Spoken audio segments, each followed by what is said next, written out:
So understanding how we operate just gives access to so much more peace of mind. If you have ease around how your emotions work, how your thoughts work, how your body works, then you're living in a flow. Energy comes, energy goes. It doesn't get stuck inside of you, and you can go on with your day. But if you don't have clarity, you don't know the answers to these questions, why do emotions make me feel so stuck? Why are they so big? Why does it take these emotions so long to leave? Why do my thoughts keep repeating? Why does my body give me so many messages that aren't true or that I really would be better off not listening to, right? Then you get stuck in your day.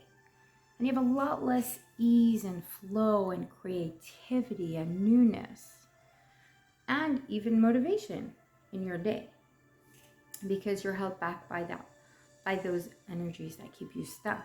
So let's understand. The three parts that I'm talking about are the emotions, the thoughts, and the body. What I like to say is they are real for you. The energy, the sensations, the thoughts, the reality happening internally in your internal world is real for you. In whatever moment in real time that you're experiencing it, but it may not be real for anyone else. And it may not be real in how you need to respond to it and take action in the world.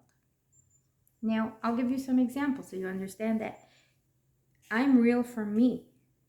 My internal world needs 100% validation by me. If I don't validate what's happening to me for me, then I won't have flow. But if I get stuck in my internal world, what's most likely happening is that a lot of my thoughts and emotions and body sensations are really triggering inner child reactions.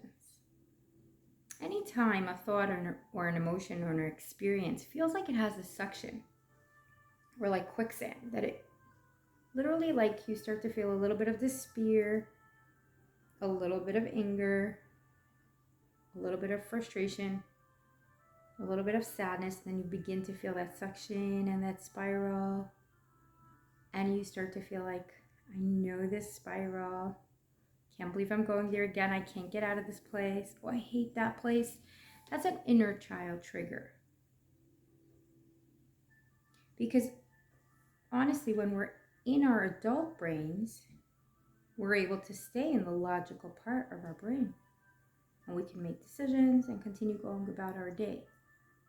But if something happened, a thought came up that created fear, an emotion came up that created a reaction, then most likely we're getting stuck in some form of a child wound connected to a lot of past history. And past history is infamous for repetition. And you cycle and you go down the same cycle again and again. So let's get a little practical. Let's understand this with some examples. Okay, you wake up in the morning. You do everything by habit. You have similar emotions every morning you wake up. Your routine is pretty habit, right? You even brush your teeth with the same hand every day. You get dressed in the same way every day. And you go to the mirror, and as you're brushing your teeth and as you see yourself in the mirror, you have the same thought of, I just don't like the way I look. I wish I could do something about the way I look. I will never be beautiful. Now, an adult can just know that that thought came up, know that it's a negative thought or a judgment thought or a trauma wound, and let it go. But if this opens up the childhood suction in you, before you know it, you're in a bad mood. You're spiraling. And now you're having a reaction to the thought, maybe anger. Why didn't my parents take care of me better? Maybe self-hate and self-judgment. Why don't I know how to do anything like anyone else? Maybe shame and unworthiness. So the habitual thought of, I don't like the way I look, created a response, a reaction in your body. And now you have a mumble jumble going on because that original thought didn't feel safe.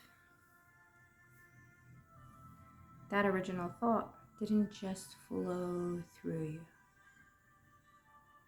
So again, the adult would know with awareness, with self-knowledge, that's a triggering thought. I can let that go. That thought doesn't serve me. And the adult brain can filter it out and then watch that little airplane fly away. The child mind gets stuck on it, brings it in, brings it deeper. The body begins to feel like that's an unsafe thought. And then there is a reaction to the thought. Now you're angry, now you're frustrated, now you're sad, now you're in a bad mood. And so notice the negative thinking has a power when awakened and when it touches on childhood trauma and childhood wounds. Notice the power it has to pull you in. How do we get out of it, right? How do we heal? How do we heal from repetitive thinking? And how do we heal from having reactions to our own thoughts? What would it be like to have the thought, I really don't like the way I look. I really wish I can be prettier. And how would it feel to just let that go and say, yeah, I know. I'm with you. How much lighter would it be to start the day on the right foot, even if that thought came through me and just came and went? With self-awareness, we learn our patterns, we learn our own reactions to our own thoughts. We question them and then we can learn to let them go. Or we do the same thing with our emotions. Which is, again, if it's morning, you're getting out to work, and then you have an emotion coming up. The emotion is anger, maybe at your children, maybe at your partner, maybe at your boss, maybe at yourself.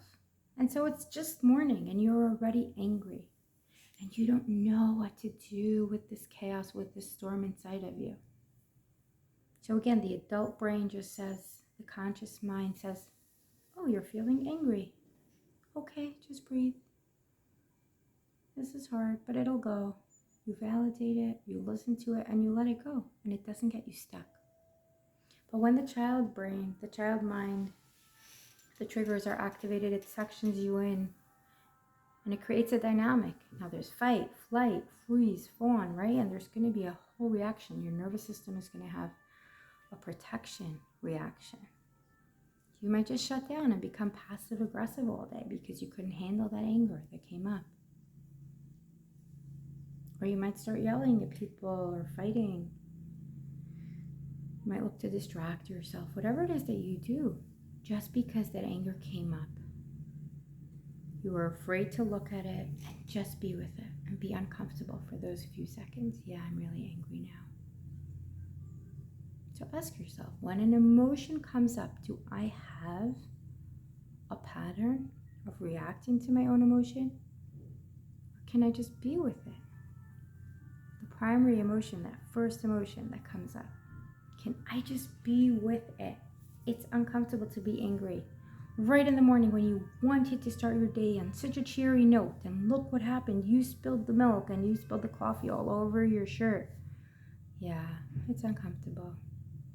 I'm angry. Breathe through it and let it go. That initial anger, it's okay. And maybe as you're going about your morning, you feel sadness and you don't know why. And that's okay. Maybe you don't need to know, but you don't need to have a reaction to it. You feel the sadness and then you let it go. The inner child would come and say, hey, you're sad, and pull you in with that suction. into a whole spiral and give you lots of logical reasons and stories. Yeah, why the sadness is here, and why we should let the sadness stay here, and why it's easier to just stay in sadness, right? You recognize that? And then suddenly you're on a whole different vibration. Suddenly you're in a vibration of low energy and sadness. And you don't even know why. So this is a lot of self-awareness that we do. Learning my thought patterns. Why am I thinking these thoughts? I'm being okay with letting them go. Learning that my emotions come up, whether or not I understand them. Feeling them, experiencing them, and letting it go. Not creating more and more reactions. And then we learn about our body in the same way. My body says I'm hungry, but I'm really not. Just listening and saying, I hear you, and letting it go. That's an adult reaction. A child reaction would be, what can I eat? And then regretting the food because I really wasn't hungry. Or the body saying, I'm exhausted, when really I know I'm not. And then asking the body, I hear you. I'm not sure why you might be saying that. And not getting back into bed, because that would be the child saying, yeah, this is real. It's real for me, this specific sensation, but it's not real in the way I react to it. My reaction, the actions I take as an adult are adult-like. The child's actions will always look like stuckness, freeze, shut down, all these nervous system protections. Not to feel what I'm feeling and not to hear my own thoughts. But with enough self-awareness and self-knowledge, I learn my thoughts are just thoughts. They come up automatically. On their own, I can just filter them and let them go. My emotions are just waves of energy. I can feel them, look at them, validate them. They're real for me.